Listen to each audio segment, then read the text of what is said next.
ওকে, আসসালামু আলাইকুম।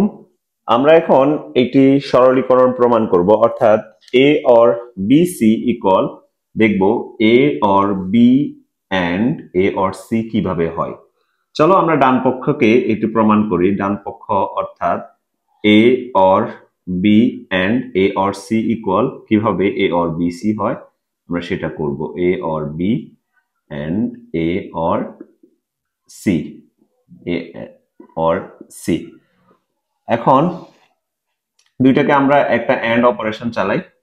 একটা এন্ড অপারেশন চালাইলে এ এর সাথে এন্ড করলে হবে এ and A, or or a যদি সি এর সাথে এন্ড অপারেশন করি তাহলে হবে এ এন্ড সি। এটার কাজ শেষ, এ এর কাজ শেষ, এবারে বি এর কাজ শুরু।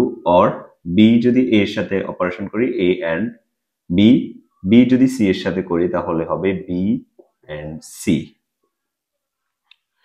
এবারে দেখো আমরা এ এন্ড এ থেকে একটা এ কমন নিয়ে A or A and C or A and B or B and C. দেখো এই তিনটা থেকে একটা এ কমন নেই, তাহলে এ একটা কমন নিলাম, এ চলে আসলো, এখানে থাকলো 1। অর এখান থেকে এ চলে আসলো, থাকলো সি।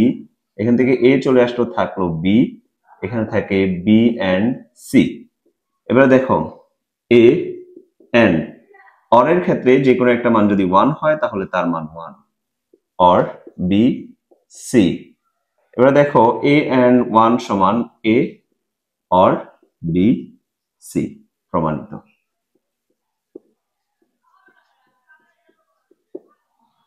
প্রমাণিত।